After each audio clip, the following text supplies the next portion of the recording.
E vamos hoje começar esse de Hebreus, né? Que é um estudo bem profundo, assim, é um estudo cheio de... Essa carta, ela é muito difícil, né? Tem muita gente que não consegue compreender com clareza o que está escrito nas cartas aos Hebreus, e aí, estudando e meditando, eu vi que seria legal compartilhar esse estudo com vocês e a gente compreender melhor, né? Tanto a obra de Deus na pessoa de Jesus, através da vida de Jesus, como compreender o que está ali no culto, né? Que às vezes a gente lê rápido para completar a figurinha do álbum e não presta atenção no que está lendo, né? E aí, bom, o Fábio, ele é estudioso, ele já deve saber dessas informações que eu vou trazer na introdução, mas é mais para recapitular, para deixar aqui salvo para quem não sabe. É, Essa carta ela foi escrita, né, para os cristãos da segunda geração e ela não tem um autor definido. Na verdade, há várias especulações a respeito de quem escreveu a carta aos Hebreus. Ninguém sabe quem é o autor, né? Tem alguns defendem que foi Paulo por causa dos ensinos, outros defendem que foi a Priscila, outros defendem que foi Apolo, e assim vai, né? O que está escrito na carta de Hebreus tem muita conformidade com o que Paulo escrevia, né? Nas suas cartas, então acredita-se que foi um discípulo de Paulo que escreveu, né? Alguém que caminhava com Paulo, que foi ensinado por ele. Discípulo de Paulo a gente fala porque ele ensinou muita gente, né? Ele foi influente na sua geração para trazer o ensino, o testemunho de Jesus e a compreensão. Que bom, glória a Deus que você aprende. E, enfim, né? Tem dados históricos que comprovam que existia dentro de Roma, e por isso acreditam que essa carta ela tenha sido escrita, na verdade, aos hebreus que moravam em Roma, de que tinha um grupo de judeus que se colocou lá, né? Tinha uma sinagoga em Roma, na verdade, que era formada por famílias provenientes da Palestina e da diáspora. E como Roma era uma cidade que acolhia bem refugiados, pessoas que estavam fugindo, né, pessoas que estavam sujeitas a perseguições e sofrimentos, então muitos estudiosos, historiadores que ficam pesquisando a origem dos manuscritos e tudo mais, arqueólogos, eles então concluem que essa carta, na verdade, ela foi endereçada a esse grupo de hebreus que estava, né, de judeus, na verdade, messiânicos, que estava na, na lá em Roma. Mas enfim, né? Uma curiosidade é que esse título ele não existia nos manuscritos mais antigos, ele foi colocado posteriormente e nós vamos hoje estudar os dois primeiros versículos. A gente não vai estudar o capítulo 1 inteiro e vocês vão ver como que em apenas dois versículos a gente na verdade consegue extrair tanto ensino e tanta revelação e tanto entendimento das coisas. Então, se vocês tiverem aí alguém para compartilhar o estudo, né, para participar da live, para participar toda segunda, convida e comenta, né? Porque a gente sabe que a fé ela vem pelo ouvir a palavra de Deus. A gente aprende a desenvolver a nossa confiança quando a gente conhece o Deus que a gente serve, conhece a palavra do Senhor e aprende a se relacionar com o Deus vivo, né? O Todo-Poderoso, através do mediador que é Jesus Cristo. Então, lá no primeiro versículo, nós temos o seguinte: havendo Deus outrora falado muitas vezes e de muitas maneiras aos pais pelos profetas, nestes últimos dias nos falou pelo Filho, a quem constituiu herdeiro de todas as coisas, pelo qual também fez o universo. Bem-vindo, Joel. Jesus te abençoe. Estamos lendo aqui os primeiros 2 versículos da carta de Hebreus, como eu tinha combinado com vocês de começar. Já dei uma introduzida, depois quando eu salvar a live você dá uma olhadinha aí com as informações que eu trouxe, tá bom? Mas a gente vai então focar em 2 coisas que estão aqui nesses 2 versículos, né? Essa carta ela foi endereçada aos judeus, então a gente tem que entender que ela tem um remetente, né, um destinatário, aliás, ela tem um destinatário que conhece as escrituras, que conhece os valores do reino de Deus, embora a gente saiba que ao longo da história dos judeus eles endureceram o entendimento e eles se afastaram muito do que o Senhor esperava deles. Mas na época, né, dos judeus, antes da vinda de Jesus, há muitos anos antes disso, né, antes dessa carta que foi escrita para a segunda geração de cristãos ali, Deus ele falava através dos seus profetas para trazer diante das pessoas, né, do povo dele, o que ele queria fazer, como ele esperava que as pessoas vivessem, como ele esperava que elas se relacionassem com ele. Ele ensinou o povo de Israel a respeito dele, a respeito do seu reino, a respeito dos princípios do reino de Deus, a sua justiça, né, os mandamentos, os estatutos, os testemunhos. Nós vimos em todo o estudo de Deuteronômio que eles foram estabelecidos para reeducar a humanidade e ensiná-la sobre o fundamento, né? Sobre como Deus estabeleceu as coisas, como Deus esperava que os homens fossem, convivessem, agissem e o adorassem. Então, antes, ele falava através dos profetas aos pais dos judeus, aos pais do povo de Israel. Mas agora, nos últimos dias, ele falou com esse povo através do seu filho. E o seu filho foi constituído como herdeiro de todas as coisas. E Jesus, quando ele estava, né, na terra ministrando, nos 3 anos do seu ministério, ele falava por parábolas a respeito do reino. E ele trouxe uma parábola que, inclusive, eu fiz a última, né, já fiz com essa intenção de preparar todo mundo para esse estudo de Hebreus. Não sei se vocês conseguiram assistir, mas o último episódio das parábolas de Jesus eu trago sobre os trabalhadores da vinha. Não, os lavradores maus, eu acho que é. Peraí, esqueci o título, que beleza. Vamos ver lá em Mateus 21, porque eu vou ler de qualquer forma. Os lavradores maus. A parábola dos lavradores maus, ela traz esse entendimento de que Jesus era um herdeiro.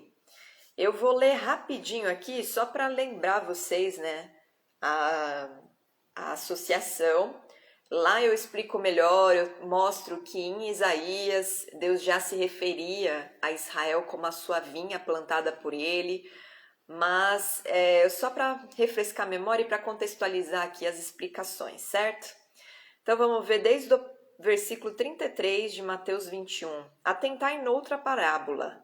Havia um homem, dono de casa, que plantou uma vinha. Cercou-a de uma sebe, construiu nela um lagar, edificou-lhe uma torre e arrendou-a a uns lavradores. Depois se ausentou do país. Ao tempo da colheita, enviou seus servos aos lavradores para receber os frutos que lhe tocavam, e os lavradores, agarrando os servos, espancaram a um, mataram a outro e a outro apedrejaram. Então, só para ir já, né, preparando o entendimento de vocês, Jesus estava trazendo que o dono dessa casa era Deus e que ele plantou Israel, né, na casa dele, que é a terra, e ele construiu um lagar, edificou a torre, que seria o templo de Jerusalém, e contratou lavradores para que cuidassem da colheita. Então ele levantou sacerdotes, escribas, homens que fossem líderes, né, diante do povo de Israel, para prepará-los para semear na vida do povo e fazer com que houvesse frutos que Deus colheria. Mas esses lavradores maus, quando receberam os profetas, que são os primeiros servos, eles ignoraram e mataram os profetas. E aí a gente tem todo o contexto de Israel, né? Os reis que se corromperam, que não quiseram ouvir, os sacerdotes e profetas que ensinavam e profetizavam coisas fora da palavra de Deus, acrescentando à Torá ensinamentos que não existiam, ou declarando paz quando não havia paz, quando Deus estava declarando para que o povo se arrependesse, né? Quando nós lemos o livro de Reis, Crônicas, a gente compreende, né? Tudo aquilo que está nos livros dos profetas, alertando o que Deus ia fazer, alertando, né, para que o povo se arrependesse, porque Deus havia escolhido aquele povo, amava aquele povo, esperava que eles se arrependessem, que eles voltassem para a aliança, e o povo não voltava. Então Jesus está, através da parábola, trazendo essa revelação, esse ensino. E aí depois ele envia outros servos em maior número e trataram-nos da mesma sorte. E por último, enviou-lhes o seu próprio filho, dizendo: a meu filho respeitarão, que é o próprio Jesus Cristo, né? E por último, então, ele enviou o seu próprio filho, dizendo: a meu filho respeitarão, mas os lavradores, vendo o filho, disseram entre si: este é o herdeiro. Ora, vamos, matemo-lo e apoderemo-nos da sua herança. E agarrando-o, lançaram-no fora da vinha e o mataram. Quando, pois, vier o senhor da vinha, que fará aqueles lavradores? E responderam-lhe: fará perecer horrivelmente a estes malvados, e arrendará a vinha a outros lavradores que lhe remetam os frutos nos seus devidos tempos. E perguntou-lhe Jesus: nunca lestes nas Escrituras? A pedra que os construtores rejeitaram, essa veio a ser a principal pedra angular. Isto procede do Senhor e é maravilhoso aos nossos olhos. Isso está escrito no Salmo 118, nos versículos 22 e 23, né? Portanto, vos digo que o reino de Deus vos será tirado e será entregue a um povo que lhe produza os respectivos frutos. Todo que cair sobre esta pedra ficará em pedaços, e aquele sobre quem ela cair ficará reduzido ao pó. Os principais sacerdotes e os fariseus, ouvindo estas parábolas, entenderam que era a respeito deles que Jesus falava, e conquanto buscassem prendê-lo, temeram as multidões, porque estas o consideravam como profeta. Então, aqui, né, Jesus já estava se apresentando como o herdeiro. E quando o autor de Hebreus diz que Jesus foi colocado como constituído, né, como herdeiro de todas as coisas, a gente tem alguns trechos em Colossenses e Gálatas que dizem respeito a isso. Vamos lá para Colossenses 1, os versículos 13 a 23. Peraí. Dessa vez eu deixei tudo marcado, gente. Eu não vou ficar demorando para achar as coisas. Versículo 13 diz assim: ele nos libertou do império das trevas e nos transportou para o reino do Filho do seu amor, no qual temos a redenção, a remissão dos pecados. Este é a imagem do Deus invisível, o primogênito de toda a criação, pois nele foram criadas todas as coisas nos céus e sobre a terra, as visíveis e as invisíveis, sejam tronos, sejam soberanias, quer principados, quer potestades. Tudo foi criado por meio dele e para ele. Ele é antes de todas as coisas, nele tudo subsiste. Ele é a cabeça do corpo da igreja. Ele é o princípio, o primogênito de entre os mortos, para em todas as coisas ter a primazia, porque aprove a Deus que nele residisse toda a plenitude. E que, havendo feito a paz pelo sangue da sua cruz, por meio dele reconciliasse consigo mesmo todas as coisas, quer sobre a terra, quer nos céus. E a vós outros também, que outrora erais estranhos e inimigos no entendimento pelas vossas obras malignas, agora, porém, vos reconciliou no corpo da sua carne, mediante a sua morte, para apresentar-vos perante ele santos, inculpáveis, irrepreensíveis, se é que permaneceis na fé, alicerçados e firmes, não vos deixando afastar da esperança do evangelho que ouviste e que foi pregada a toda criatura debaixo do céu, e do qual eu, Paulo, me tornei ministro. Aí ele traz então a excelência da obra de Jesus, né? Ele revela que tudo, na verdade, foi vontade de Deus, né? Foi plano de Deus desde da fundação do mundo, desde antes. E aí daqui a pouco a gente já vai entrar nesse tema, porque é a continuação do versículo 2. Mas lá em Gálatas também, vamos lá para Gálatas, no versículo 4, não, no versículo 1 a 7 do capítulo 4, diz o seguinte: Digo, pois, que durante o tempo em que o herdeiro é menor, em nada difere de escravo, posto que é ele o senhor de tudo, mas está sob tutores e curadores até o tempo predeterminado pelo Pai. Assim também nós, quando éramos menores, estávamos servilmente sujeitos aos rudimentos do mundo. Vindo, porém, à plenitude do tempo, Deus enviou seu Filho, nascido de mulher, nascido sob a lei, para resgatar os que estavam sob a lei, a fim de que recebêssemos a adoção de filhos. E porque vós sois filhos, enviou Deus ao nosso coração o Espírito do seu Filho, que clama Abba Pai, de sorte que já não és escravo, porém filho, e sendo filho, também herdeiro por Deus. Então, a herança de todas as coisas que Jesus recebe, nós recebemos mediante a fé em Jesus, e dessa forma nós nos tornamos, né, herdeiros de Deus e co-herdeiros com Cristo, como está em Romanos 8, no versículo 17. Deixa eu pegar aqui. Prefiro ler aqui do que eu escrevi, porque eu não sei se ali eu anotei ele inteiro, peraí. Ora, se somos filhos, somos também herdeiros, herdeiros de Deus e co-herdeiros com Cristo. Se com ele sofremos, também com ele seremos glorificados.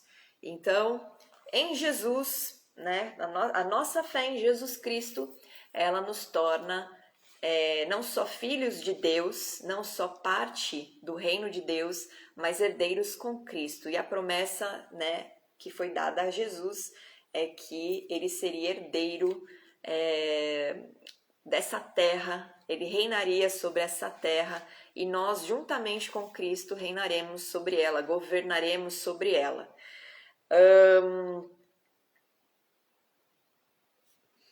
Deixa eu ver se faltou alguma coisa. Gálatas 3:29, né? Embora os primeiros herdeiros, os primeiros filhos de Deus, como a gente viu em Deuteronômio, foi o povo de Israel que Deus escolheu, o fato deles terem se afastado, né, quebrado a aliança, transformaram a aliança numa aliança unilateral, né? Só Deus era fiel à aliança. Deus cortou os ramos secos e enxertou novos ramos, né? Ramos que não são de oliveira, mas que pertencem agora a Ele, porque são enxertados para frutificar, alimentados pela mesma seiva da oliveira. E em Gálatas 3:29, Paulo afirma o seguinte: se sois de Cristo, também sois descendentes de Abraão e herdeiros segundo a promessa. A promessa que cai sobre Abraão, ela cai sobre nós, de que Deus teria uma aliança perpétua conosco, né? E que nós seríamos seu povo e que ele seria nosso Deus eternamente. E Deus, ele é fiel para cumprir todas as suas promessas e as suas palavras. Então, a nossa identidade não pode estar firmada apenas em eu creio em Deus, mas ela tem que estar firmada de que Jesus é o nosso Salvador, é o soberano, é o Rei que nós servimos, que herdará essa terra e que junto com ele, nós nos tornamos co-herdeiros. Então, vai ficar muito mais fácil, né? Se você luta contra pecado, se você luta contra a sua carne, lutar, né? E prevalecer no Espírito sobre as suas vontades, sobre as coisas que dizem respeito a essa terra, quando você entender que você agora pertence a um reino que é eterno, que você é herdeiro de coisas que são eternas, só que você vai desfrutar da sua herança somente na volta de Jesus. Por enquanto, nós temos um papel a cumprir, que é proclamar as boas novas, que é o Evangelho, né? Dar o testemunho de Jesus, ensinar a respeito disso, de que Jesus ele dá para nós não só um resgate, mas uma herança, e ele nos dá uma nova identidade, né? Ele nos ensina a caminhar no segundo a sabedoria do Senhor, com os valores do reino de Deus, e através de Jesus, Deus nos dá o Espírito Santo que nos ajuda a lembrar da sua lei e a vencer a nossa carne. E sobre isso a gente vai esmiuçar, né? Como eu brinquei quando eu escrevi o anúncio ontem, a gente vai esmiuçar a respeito de todas essas coisas ao longo desse estudo, e o nosso entendimento ele vai ser mais aprofundado. Quando nós falamos que nós devemos mergulhar no Senhor, é porque nós precisamos conhecer aquilo que Ele estabeleceu para nós. Nós conhecemos Deus através das Escrituras. Nós não conhecemos Ele apenas quando nós o louvamos, né, e falamos ou oramos, né, mas ou vemos Ele agir na nossa vida. Isso é o poder de Deus se manifestando, que é uma consequência de nós conhecermos a Ele. E como eu falei no início, a nossa confiança ela tem que ser fundamentada no conhecimento da palavra, porque a fé ela vem pelo ouvir, e o ouvir a palavra de Deus, né? A própria palavra de Deus ela tem poder para gerar em nós mais confiança no Senhor, porque ela revela todas as coisas, né? Ela faz com que a gente entenda a fidelidade de Deus, quem Deus é e como Ele é confiável, certo? Lá no versículo 2 do capítulo 1 de Hebreus, no finzinho, né? Depois que a gente lê que Deus ele falou conosco, né? Ele está falando com...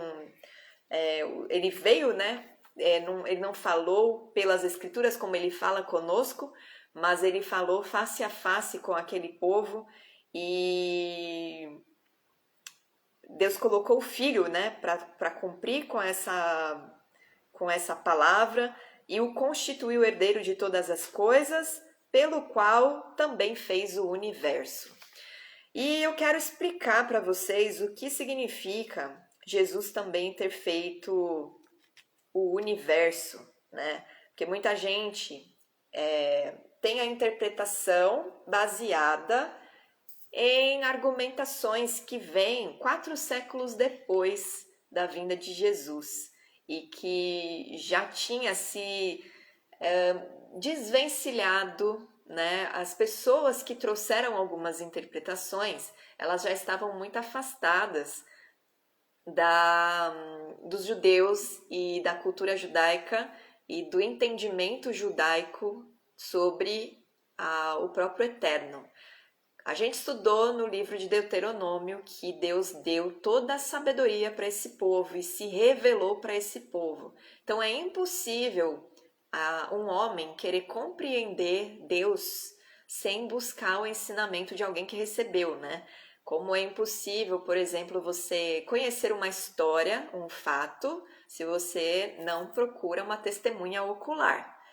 Quando nós brincamos de telefone sem fio, a primeira pessoa que ouviu a palavra, ela é mais confiável do que a última na brincadeira, né? Então, a gente tem que ir direto à fonte e buscar compreender o que Deus está falando, o que Deus está ensinando. Então, aqui eu trouxe para vocês, na verdade, no aramaico, o que significa o verbo ele estar desde o princípio, né? João 1:1, o que fala lá? Vamos só relembrar o versículo na íntegra, para eu não falar citando. Vamos ler. E aí a gente vai entender um pouquinho melhor o agir de Deus através de Jesus e a grandiosidade da obra de Deus através de Jesus também. No princípio era o Verbo, e o Verbo estava com Deus, e o Verbo era Deus. Todo mundo conhece esse versículo, né? Esse e João 3,8 acho que são os mais conhecidos no meio cristão.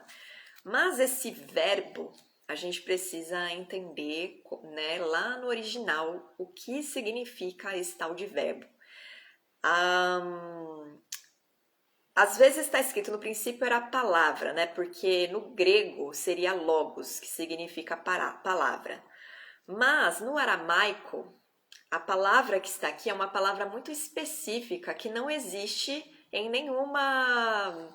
Não existe um significado em nenhum outro idioma, nem no hebraico, porque o aramaico ele é um... Não vou falar que é um hebraico sujo, porque eu acho que eu estaria falando errado, mas ele é um hebraico meio moderno, né? Ele é o hebraico popular, vamos dizer assim. O aramaico ele é uma mistura do idioma dos babilônios com o hebraico, né? E a palavra que está aqui em João 1:1, no aramaico, é milta. Eu não sei se é milta ou miltra que fala, não sei a pronúncia exata, mas eu vou escrever aqui nos comentários e depois, se vocês quiserem ir atrás, né, da palavra, aprender um pouquinho mais, mas eu vou trazer a definição aqui e eu creio que a definição já ajuda vocês aí a compreenderem, né, o que significa, no princípio era o verbo e o verbo estava com Deus e o verbo era Deus. Milta é uma palavra no aramaico que não tem tradução e que ela na verdade envolve várias coisas. Ela envolve a emanação do poder de Deus, a manifestação do poder de Deus, a glória de Deus, a própria palavra. Que mais? Deixa eu pegar aqui as definições. São essas, mas peraí.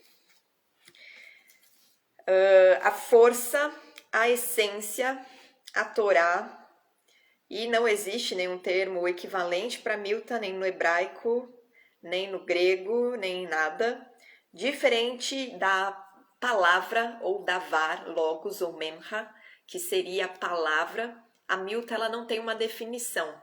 E ela costumeiramente é usada no Antigo Testamento para manifestar, para apresentar, na verdade, representar a manifestação da glória de Deus para os homens, para os servos, para os justos. Por exemplo, a sarça, né, o fogo que Moisés viu, aquilo é uma milta. O fogo, a coluna de fogo, né, de Deus ali no Monte Sinai, aquela era a milta. Então, é a manifestação do Senhor, do seu poder, da sua força, da sua glória e também a sua palavra, porque a palavra de Deus criou o mundo, né? Deus, ele falava haja e as coisas vinham à existência. Então, ele falava haja luz e houve luz. Haja separação de águas e águas e houve a separação. E aí, Dan, bem-vindo. Oitão. Então,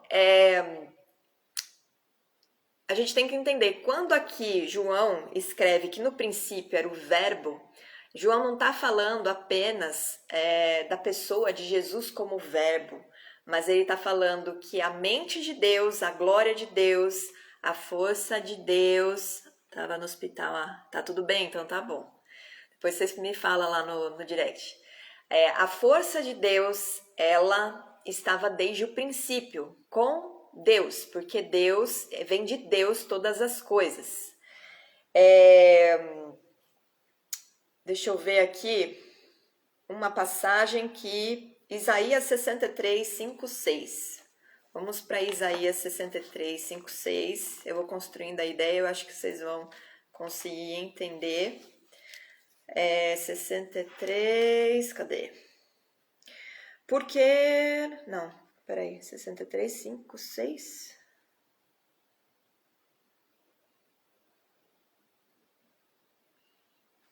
Não, não é Isaías 63, não, pera. 43. 63 a gente vai chegar logo, logo. Isaías 43 diz o seguinte, no versículo 10 e 11. Vós sois as minhas testemunhas, diz o Senhor, meu servo, a quem escolhi, para que o saibais e me creiais, e entendais que sou eu mesmo, e que antes de mim Deus nenhum se formou, e depois de mim nenhum haverá. Eu sou o Senhor, e fora de mim não há Salvador. Então, tudo veio dele, né? Em outro trecho, lá em Isaías também, no versículo, cadê? Quando fala de Ciro,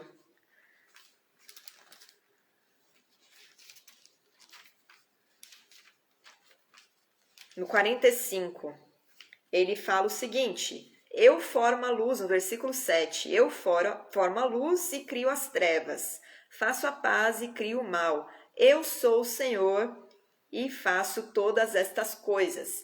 Deus, ele é o criador de tudo, né? De Deus vem tudo.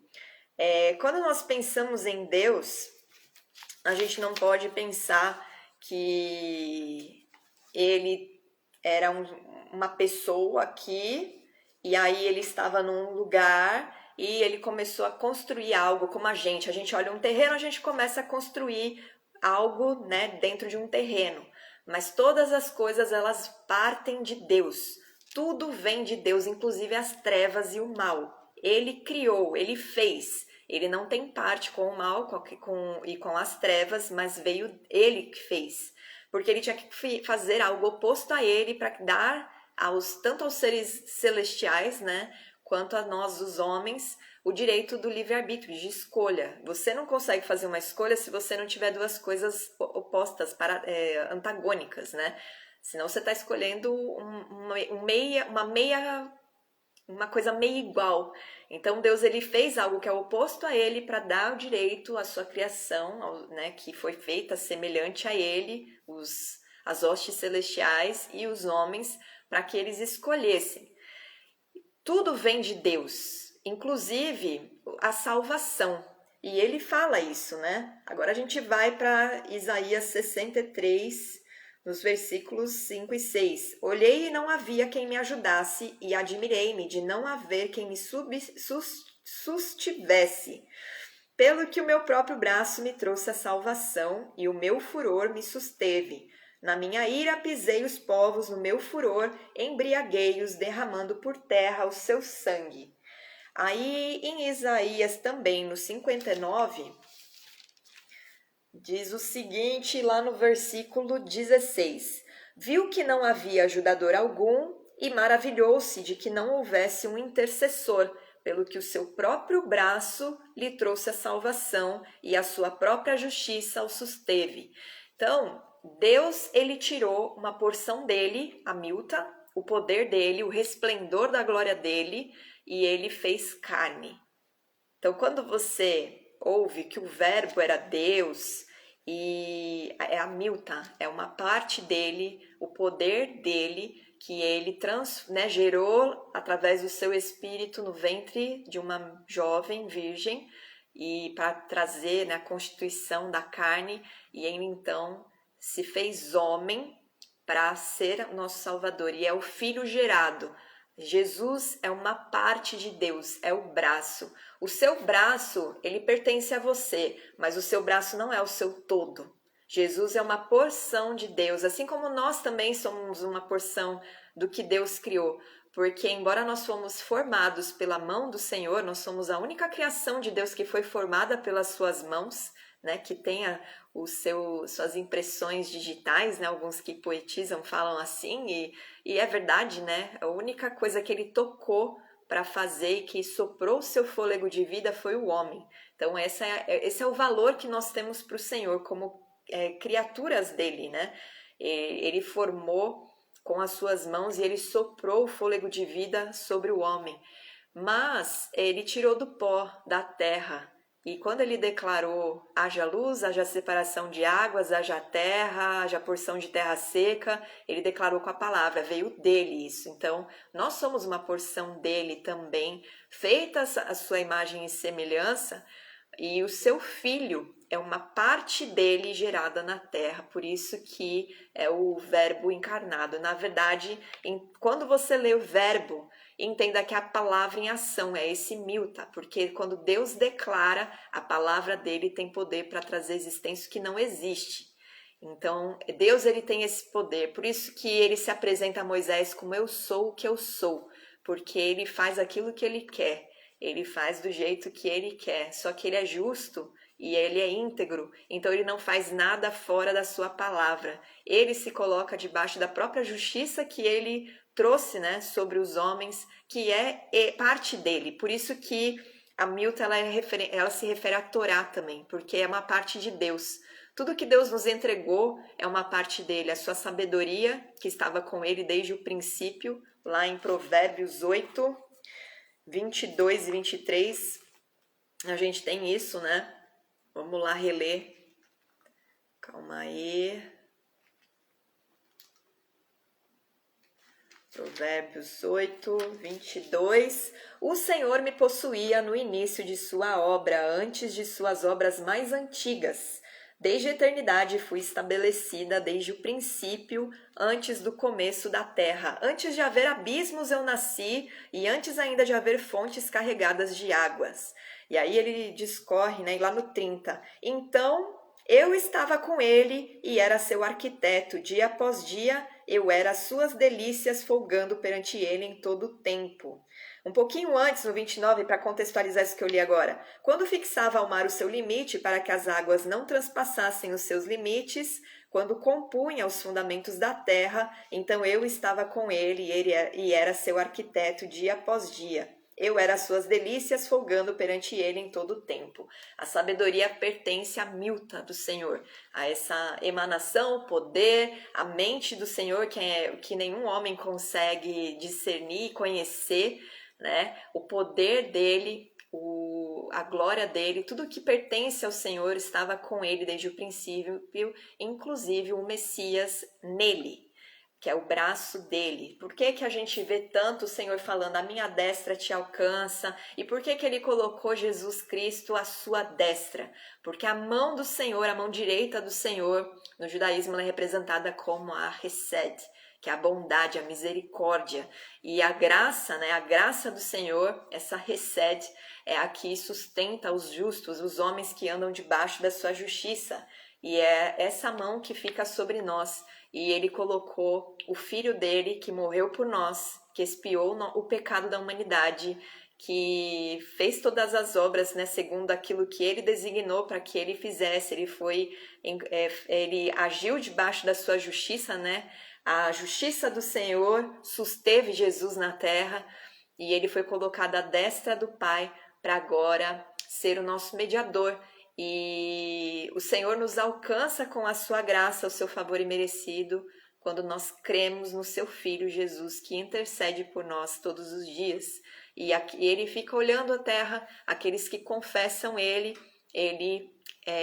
advoga diante do Senhor, né? E pede o Espírito Santo para essa pessoa que então se torna adotada e se torna filho de Deus, co-herdeiro com Cristo, e herdeiro das promessas que o Senhor deu, né, desde Abraão. Vocês estão entendendo? Estão entendendo o que eu estou falando? Tem alguma dúvida? Se vocês tiverem alguma dúvida a respeito desse assunto, por favor, mande aí. Então, a Milta, ela era uma manifestação do Eterno, que o homem entendesse e identificasse a forma daquela manifestação, que também já foi traduzida como Shekinah, que era a glória do Senhor no templo, no tabernáculo, que ficava ali no Santo dos Santos. Quando a nuvem desceu, quando Salomão apresentou os sacrifícios e a oração, essa Shekinah, que era a presença do Senhor, a glória de Deus, ela era essa Milta, que estava sempre com o Senhor desde o princípio, porque pertence a Ele. E outra coisa, quando nós lemos lá Gênesis, né? A primeira palavra é no princípio. No princípio, ela é Bereshit. Bereshit começa com Beit, que é a segunda letra do alfabeto hebraico.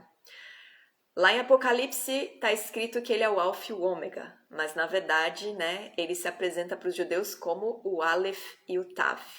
Por que que, né, o que que os sábios do judaísmo eles explicam é que a Torá ela começa com Beit, porque o Aleph ele sempre existiu.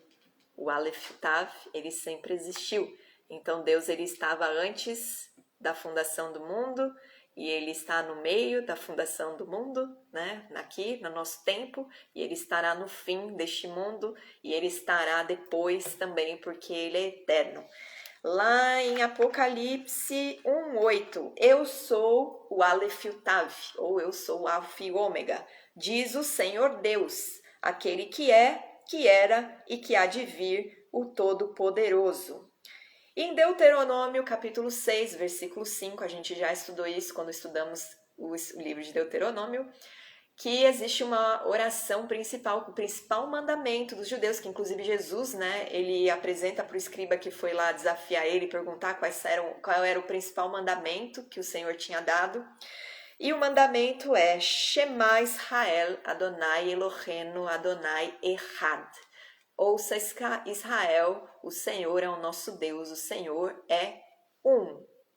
E esse Echad significa um de um mesmo. Muita gente traduz Echad querendo dizer que Elohim é um plural, porque toda palavra que termina com in no hebraico é uma palavra no plural, mas existe o plural majestático, que na verdade ele é usado para coisas que são superiores, assim. Então, o Elohim, na verdade, ele não quer dizer que eram deuses que estavam criando a terra, mas que o Senhor, Deus, ele estava criando a terra como autoridade.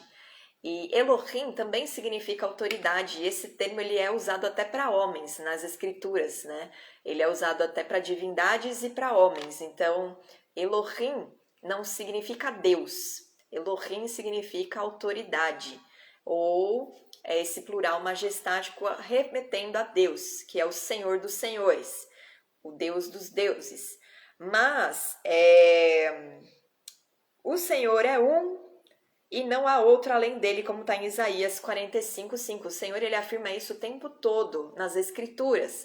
E a gente tem que ter como base da nossa confiança no Senhor as Escrituras, porque ela é o fundamento. Jesus ele veio cumprir o quê? As Escrituras. Ele não mudou as Escrituras e ele não mudou o entendimento de Deus. Jesus ele veio ser a imagem e semelhança de Deus para que os homens pudessem. A gente viu lá em Colossenses que ele veio para mostrar da forma identificável, como a gente viu que a Milta né, que ela traz para o entendimento dos homens a manifestação de Deus para que eles consigam perceber. Jesus era o resplendor da glória de Deus na terra, então ele veio representar o eterno, né? Ele era uma parte do eterno gerada na terra, essa Milta que se encarnou para que o plano de ressalvação que vem do braço do Eterno se cumprisse na terra.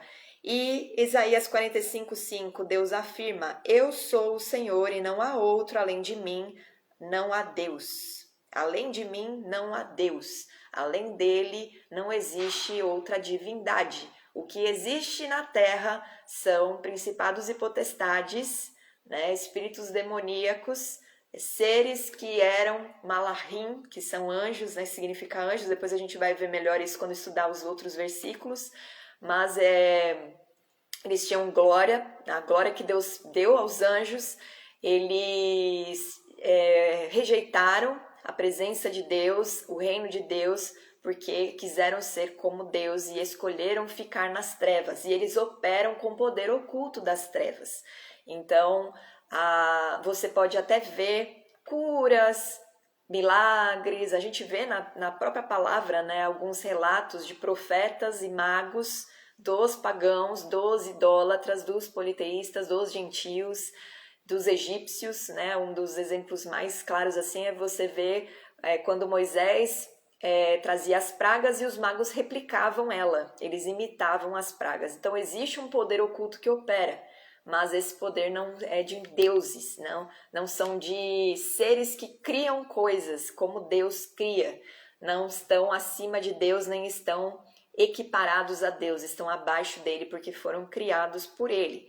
Então, isso tem que ficar muito claro, que Deus é um e que tudo vem dele, e que a Milta, a emanação do poder, da força, a Torá, a sabedoria do Senhor, a mente de Deus, as ideias do Senhor, tudo isso se manifesta na Terra de uma forma que nós consigamos compreender, e essa Milta foi feita carne para trazer para nós a salvação. E essa Milta se tornou em Jesus, uma parte de Deus se tornou em Jesus. Lembre-se de novo, como entrou gente agora, o teu braço, ele pertence a você, mas ele não é você num todo. Se você arrancar o seu braço não tem vida sozinho e seu braço não consegue fazer as coisas independente de você. O braço, ele é uma parte nossa, assim como Jesus, ele é uma parte de Deus, só que agora é independente porque foi gerado em carne e é o primogênito dos mortos. Então você não pode dizer que ele tinha alguma divindade, porque o corpo glorificado ele só recebeu depois de ressurreto. Então, são coisas que a gente precisa compreender para receber melhor o agir do Senhor na nossa vida e se colocar, né, prostrado mesmo, assim, porque quando a gente começa a entender tudo que Deus fez para um povo que não merecia, né, tanto nós como os judeus, ninguém estava merecendo nada, mas mesmo assim, Deus, ele traça esse plano de reconciliação com ele, porque ele criou a humanidade para a glória dele. Ele não criou a humanidade para ser destruída, ele não criou a humanidade para ser condenada, ele não criou a humanidade para lançar no inferno quem não gosta dele, ele criou a humanidade para a glória dele, para a adoração dele. Então, quando a gente entende todo o amor de Deus por nós, se tirando uma porçãozinha dele ali, que foi o que estava com ele desde o fundamento, e tornou aquilo em um pedaço de carne, né, de pó, pequeno, fez menor do que os anjos, né, que é a continuação ali da leitura de Hebreus, ele se fez menor do que os anjos, né, se não usurpou a glória de Deus, ele simplesmente foi um homem comum que venceu as tentações que nós passamos, que venceu a morte por morrer injustamente na cruz, sendo considerado maldito, e na verdade ele era o Filho de Deus, justo, inculpável, sem mancha, sem pecado, e ele leva sobre si, então, porque a expiação, né, o perdão para perdão de pecados é necessário derramar de sangue de um inocente. Desde o princípio foi assim, né? Deus estabeleceu assim, não porque ele queria a morte de animais e sacrifícios, tanto que ele diz que ele não se agrada de sacrifícios e holocaustos, mas ele se agrada de um espírito quebrantado e contrito, porque ele não se agrada de ficar vendo animais morrendo no lugar de um culpado. Ele se agrada de pessoas que andam em integridade porque o amam e que querem estar junto com ele, né? Se você caminha em justiça, em retidão e crê em Jesus, seu pecado já foi remido, você já teve a expiação dos seus pecados através de Jesus e você está, né, junto com o Pai, só que precisa andar debaixo da justiça dele, assim, por gratidão, né? Pelo menos por gratidão, para se alegrar do que o Senhor fez por você. Eu vou ler aqui também um trechinho agora que fala muito sobre esse lance da glória de Deus, né, de quem ele é. Quando eu falei que ele forma a luz, que ele cria as trevas, que ele faz a paz, que ele cria o mal, ele faz todas estas coisas. Quando Paulo ele diz, né, em Romanos 11, porque dele, por ele, por meio dele são todas as coisas, é por causa disso, né? Porque é por causa das afirmações que o próprio Deus ele traz. Ele criou todas as coisas para a glória dele. Ele criou todas as coisas para terem harmonia e vida. O reino de Deus é de paz, justiça e alegria. Então, se você não tem paz na sua vida, se você não tem alegria, se você vive em pecado, você está fora do reino. né? Porque o reino de Deus ele já está entre nós. Aqueles que recebem Jesus recebem o seu reino também. Se tornam cidadãos do reino de Deus, não cidadãos, pelo amor de Deus, cidadãos do reino de Deus. Então, nós temos que viver debaixo das leis que regem o reino de Deus. Como cidadãos aqui da nossa nação, nós temos uma constituição para seguir, se a gente sai dela, nós pagamos, né? Ou nós pagamos uma multa, ou nós pagamos sendo presos, se nós somos uma ameaça, se nós estamos fazendo mal para o resto da sociedade ou para alguém, nós pagamos. E se você sai da constituição que o Senhor estabeleceu para o seu reino, você vai pagar, né? E só que o Senhor ele é tão bom que ele colocou sobre o próprio filho, aquele que ele gerou, que era uma parte dele, toda a maldição. E Jesus já pagou a maldição. Então, quando nós erramos, o Senhor ele derrama a sua misericórdia. Agora, né, em Cristo, nossos erros, né, porque nós vamos falhar ainda, nós ainda estamos nessa carne que é corruptível, então a gente às vezes pode errar por esquecimento, né, do que nós deveríamos estar fazendo, quando a nossa caminhada ainda está no início. Quando a gente já tem uma longa caminhada, nossas lutas elas são contra pensamentos, contra sentimentos, então a gente tem que lutar o tempo todo contra a ira, a gente tem que lutar contra a inveja, né? O nível de luta ele muda, né? Ele sai do nível carnal, né? De ficar contra a promiscuidade ou contra os vícios, e ele se torna algo mais interno, mais da alma. Sua alma vai sendo remodelada, né? Vai sendo transformada. E Deus ele deixa o seu espírito para nos ajudar com isso. Então, ele não só trouxe uma salvação, como ele trouxe o Consolador, que na verdade não é para nos consolar quando a gente perde alguém, né? A gente costuma só usar o Espírito quando a gente está perdendo alguém, ou quando a gente está perdendo algo, a gente vai na presença do Senhor e quer ouvir do Espírito de Deus, né? Trazendo um consolo. Mas o Consolador, ele é a nossa garantia de que nós iremos habitar nesse reino.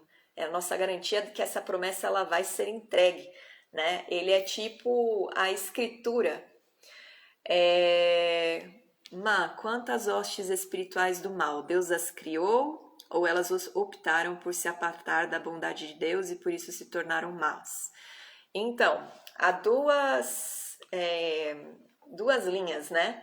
Tem judeu que diz que o Satanás ele é um anjo que foi criado, é o anjo da morte. Então Deus criou Satanás para ele tentar a humanidade, para ele seduzir a humanidade para o engano. Mas tem o outro lado que diz que Satanás, na verdade, era um anjo, um querubim, e isso é de fato, porque quando nós vemos em Judas, né, no livro de Judas, a gente até viu isso em alguns estudos aí, que Judas, ele diz que o anjo Gabriel, se não me engano, ou Miguel, não lembro qual dos dois, quando estava disputando o corpo de Moisés, ele não chegou e falou para Satanás, eu te repreendo. Ele falou que o Senhor te repreenda por causa da hierarquia que existe entre as hostes celestiais. Então, o Miguel estava abaixo dele. Então, o que cresce, que é mais, assim, mais, não sei que palavra que eu posso usar, mais plausível. Enfim, é que Satanás, na verdade, era um anjo querubim que recebeu glória, né, que tinha um cargo que era de confiança do Senhor, mas ele se rebelou e ele enganou um terço das hostes celestiais e estes escolheram ficar nas trevas, porque eles tinham essa opção de andar com Deus ou não. E aí Deus criou a humanidade para mostrar que para essas hostes celestiais que se rebelaram contra ele, de que ele não era autoritário como Satanás falava que ele era, e de que ele dividia a glória dele, e ele criou a humanidade, na verdade, para governar junto com ele, que é justamente o que a gente vai fazer, né? Quando a gente lê Apocalipse, ali diz que nós seremos constituídos reis e sacerdotes do Senhor, e reinaremos junto com ele sobre a terra. Então, o trono de glória dele vai descer sobre a terra porque ele vai reinar junto com o seu povo e governar todas as coisas, porque ele continua governando tudo, mas ele mostra, na verdade, através da criação dos homens, a sua humildade. E aí estes que se rebelaram contra ele vão ter o juízo, né? Quando a gente fala do juízo de Deus, esse juízo não é sobre o comportamento humano somente, porque o nosso julgamento, ele está pautado na nossa fé ou não em Jesus, né? Toda a humanidade ela já está condenada à morte por causa do pecado que foi cometido, né, por Adão e Eva. Eles trouxeram a contaminação da morte sobre toda a humanidade, porque os dois primeiros se modificaram geneticamente, vamos colocar assim, porque eles perderam a Or, que é a luz de Deus. Eles caíram, né? Quando a gente fala do homem caído, é isso, eles caíram da glória, eles perderam a glória de Deus. E eles se transformaram em corpo corrompido, né? O corpo deles se tornou corrompido. E esse corpo, ele é propagado, né, nas reproduções, na procriação.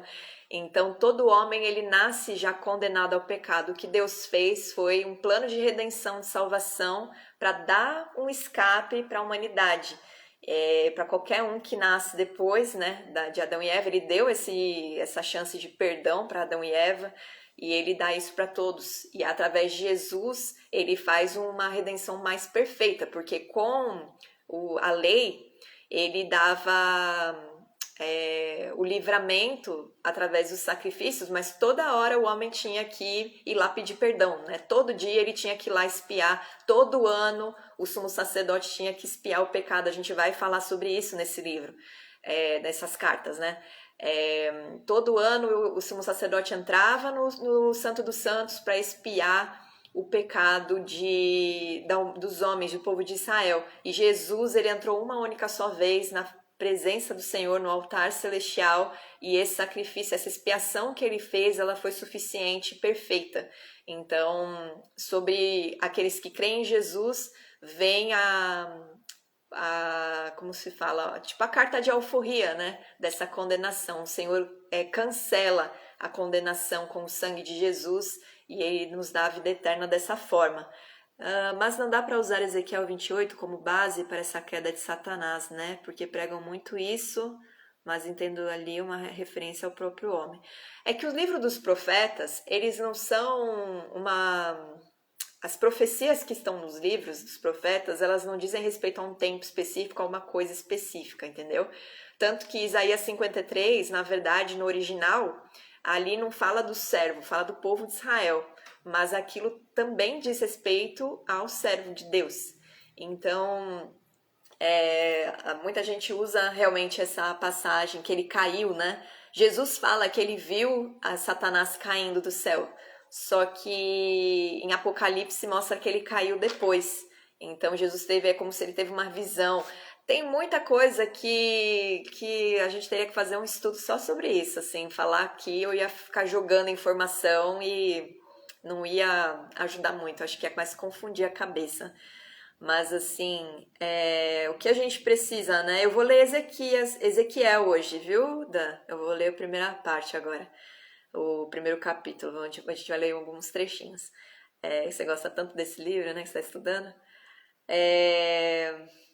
Mas enfim, né, o que a gente tem que saber, né, o que importa mesmo é que Satanás é nosso adversário e ele tenta nos seduzir, ele conhece a palavra de Deus. E o papel dele agora é fazer com que você perca a chance de se unir a Deus, né, de se conectar ao Senhor.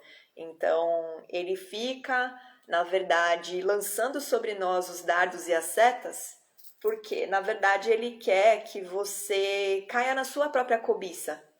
Ele não tem poder de fazer ele não pode te obrigar a pecar. Então, o que ele faz? Ele te seduz. Ele fez isso com Eva no Éden e ele faz isso com todos os homens, né?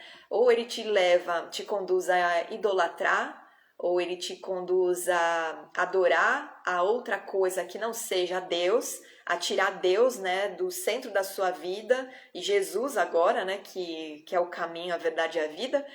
Mas ele tira isso de você e ele coloca na sua cabeça, qualquer caminho te leva a Deus, faz o que você quiser, só seja bonzinho. E aí isso é um engano que ele traz, porque sem o sangue de Jesus, sem você crer em Jesus Cristo, você não tem salvação. Deus estabeleceu assim, é isso que a gente precisa entender, né?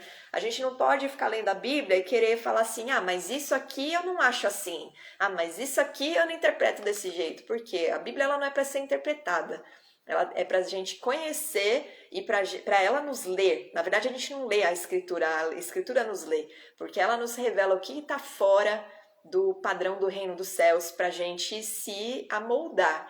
Então, a gente aprende a caminhar com o Senhor, conhecendo a sua palavra e conhecendo a Ele, né? E não tentando adaptar Ele à nossa vida, ao nosso padrão. Ezequias, ele traz a afirmação de que Deus é um, né? E de que não existe outro além dele. Quando ele está orando, que ele está lá clamando pelo socorro do Senhor. E ele fala assim, lá em 2 Reis 19:15, ó Senhor dos exércitos, Deus de Israel, que está entronizado acima dos querubins. Tu somente és o Deus de todos os reinos da terra. Tu fizestes o céu e a terra. Ezequias não teve...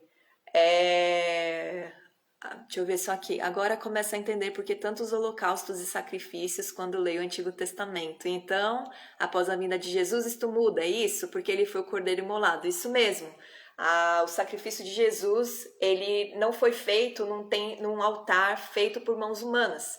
Ele se entregou, né? Ele mesmo fala, eu entrego a minha vida porque eu quero, ninguém está tirando a minha vida. A gente vai estudar isso exatamente, Dan. A gente vai estudar mais sobre o altar, sobre o tabernáculo mais para frente. Eu vou explicar mais esmiuçadamente, mas aqui só para ajudar ele a entender, ali a entender, eu vou explicar.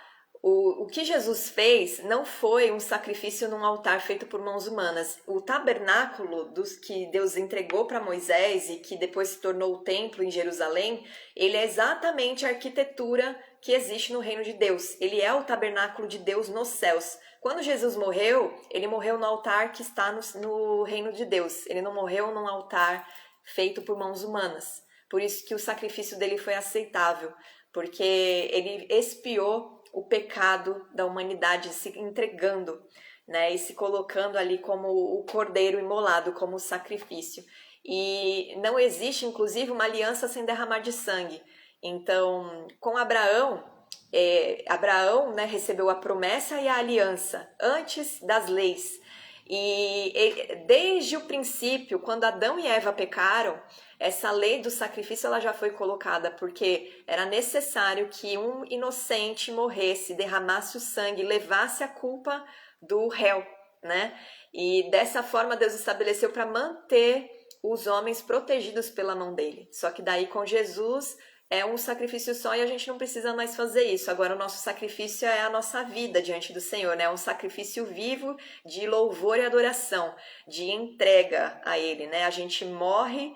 Quando Jesus ele foi para a cruz, ele levou os nossos pecados. Então, consequentemente, a nossa vida foi junto, né? Por isso que a gente fala, eu fui crucificado junto com Cristo, porque na verdade todo pecado que há em nós, toda a nossa carne pecaminosa a gente coloca junto com Cristo na cruz. Mas Jesus ele ressuscitou. A vitória dele, na verdade, para nós é a sua ressurreição. Ele venceu a morte e se tornou o primogênito dos mortos, recebeu o corpo glorificado que Adão e Eva tinham perdido. E através de Jesus a gente vai receber esse corpo também. Por isso que é tão importante a gente crer nele, a gente se entregar para ele e a gente se moldar aos padrões do reino dos céus para não perder isso, né? Porque aqueles que praticam abominações diante do Senhor ou que andam fora da justiça dele, na verdade não o querem, né? Porque a gente renasce para uma nova vida, exatamente. A gente ganha a gente nasce de novo, literalmente, porque antes de Cristo, inclusive, o nosso espírito estava morto. O nosso espírito estava mortificado por causa do pecado. A gente já estava condenado à morte, então não existia vida no nosso espírito. A gente tinha uma alma e um corpo.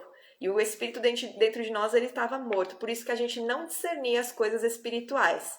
Agora, em Cristo, por causa do Espírito Santo, que vivifica a palavra, que gera vida em nós, e que vocês recebam isso em nome de Jesus, que vocês recebam vida no Espírito, através do Espírito Santo, ele gera vida no nosso espírito. E aí o nosso entendimento acerca das coisas espirituais, ele é aberto, né? Os nossos olhos espirituais, eles são abertos e a gente consegue discernir as coisas espirituais e não viver mais pela carne. E aí a gente vive pelo espírito por isso. Então é tudo encaixadinho, né?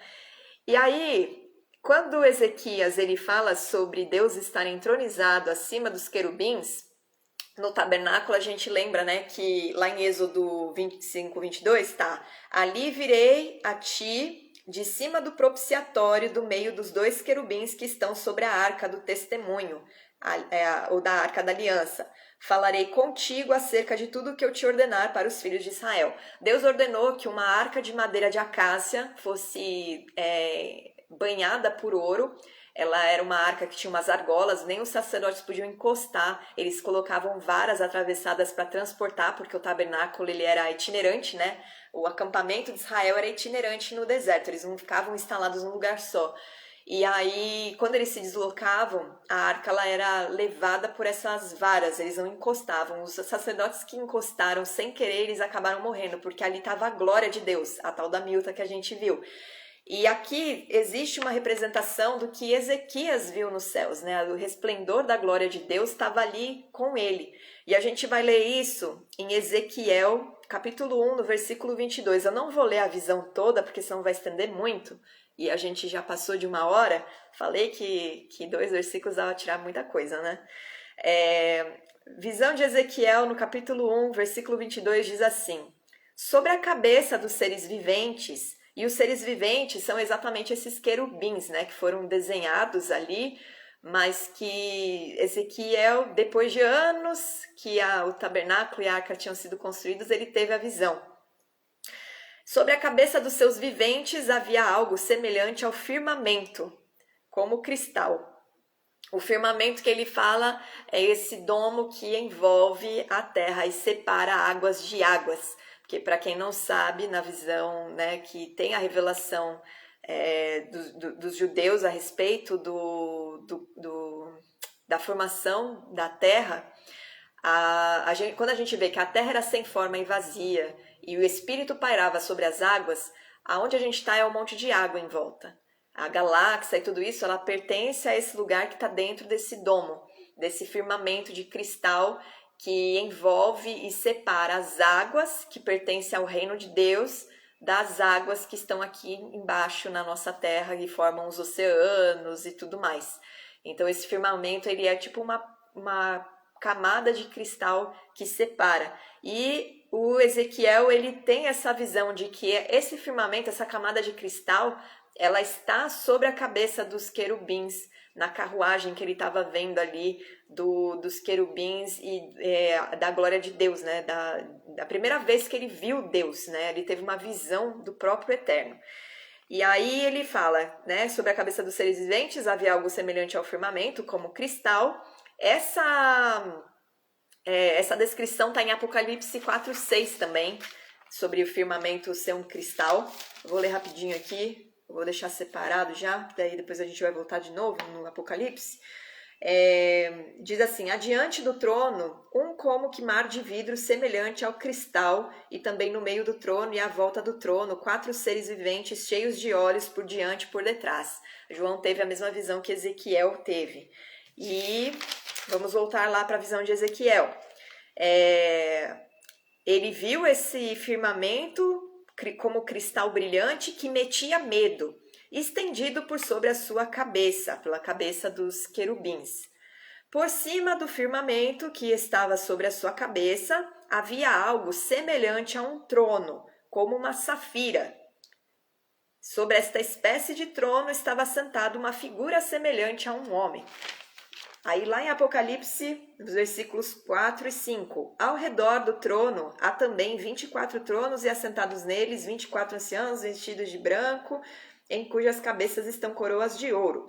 Do trono saem relâmpagos, vozes e trovões, e diante do trono ardem 7 tochas do fogo, que são os 7 Espíritos de Deus, que a gente vê em Isaías 11, que os 7 Espíritos do Senhor são conhecimento, o espírito do conhecimento, o espírito de entendimento, o espírito de sabedoria, o espírito de conhecimento, espírito de entendimento, espírito de conselho, espírito de poder, espírito de fortaleza, espírito de poder e o espírito de Deus. São os 7 que formam o espírito do Senhor. Então, a gente vai vendo aqui que as visões são muito parecidas, né? Da glória de Deus, da presença de Deus, do próprio Eterno. E no 27 de Ezequiel, capítulo 1, diz: via como metal brilhante, como fogo ao redor dela, desde os seus lombos e daí para cima, e desde os seus lombos e daí para baixo. Via como fogo e um resplendor ao redor dela, como o aspecto do arco que aparece na nuvem em dia de chuva. Então ele via a glória de Deus como um arco-íris, né? Eu não gosto do arco-íris, na verdade é um arco, né? O arco da aliança. Ele viam as cores do arco ali como o resplendor da glória de Deus envolvendo aquele ser que ele descreve, mas você vê que ele descreve. E é aqui de novo, né? A Milta sendo manifesta ali para que o homem conseguisse identificar que aquele é Deus, porque Deus é espírito. Deus não é uma pessoa, né? Ele é espírito. Ele tem uma forma semelhante de um homem, mas ele é espírito. Ele não tem carne, né? Ele não tem órgãos, ele é espírito. Então ele se manifestou dessa forma para Ezequiel ver, né? Ele permitiu que Ezequiel visse a ele. Como o aspecto do arco que aparece na nuvem dia de chuva, assim era o resplendor em redor. Esta era a aparência da glória do Senhor.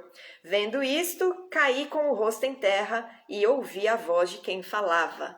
Nenhum homem consegue ficar em pé na presença do Senhor.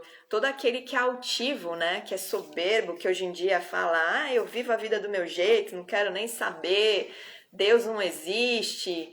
Quando Jesus vier sobre as nuvens, diz a palavra que todo joelho se dobrará e toda língua confessará que ele é o Filho de Deus, por causa da glória de Jesus. E Jesus, ele resplandece aquilo que Deus é. Então, nenhum homem que tem visão, ou que tem revelação, ou que está na presença de Deus, fica em pé.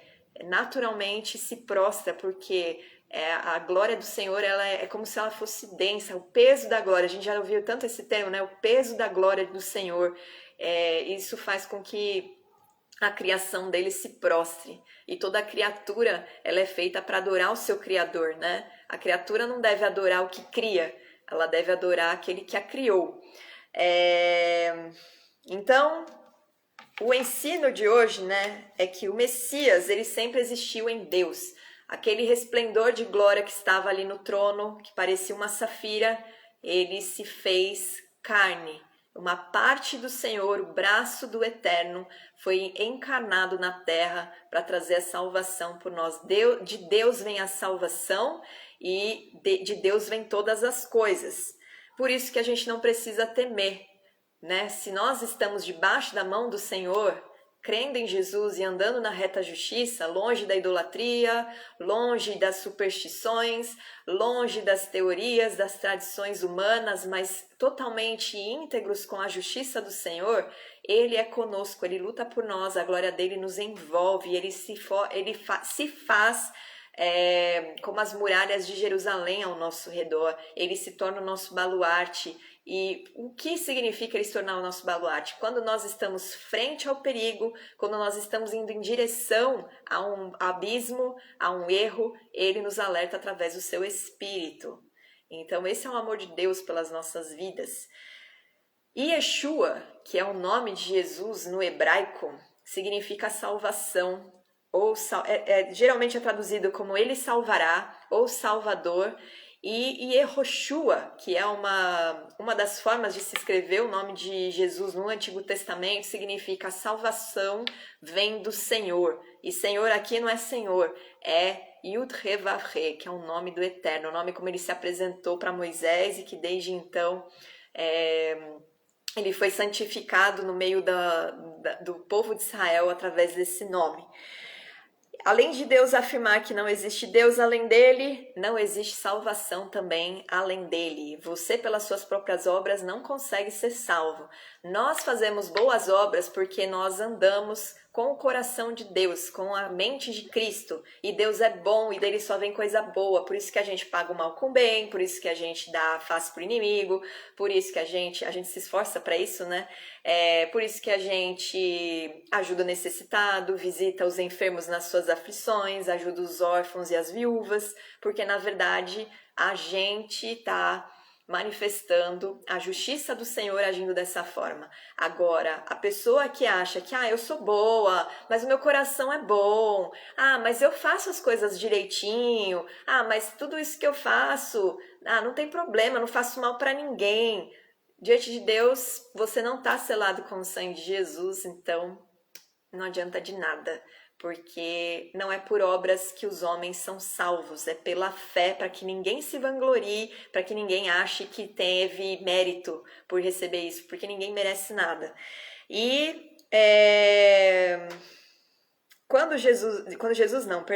Deus lá em Isaías 43, quando eu trouxe, né, ele diz assim, lá no versículo 10 e 11, vós sois as minhas testemunhas, diz o Senhor, o meu servo a quem escolhi, para que o saibais e me creiais e entendais que sou eu mesmo e que antes de mim Deus nenhum se formou e depois de mim nenhum haverá. Eu sou o Senhor e fora de mim não há Salvador. Ele mesmo declara o que eu falei, né? E ele coloca no nome do Filho isso.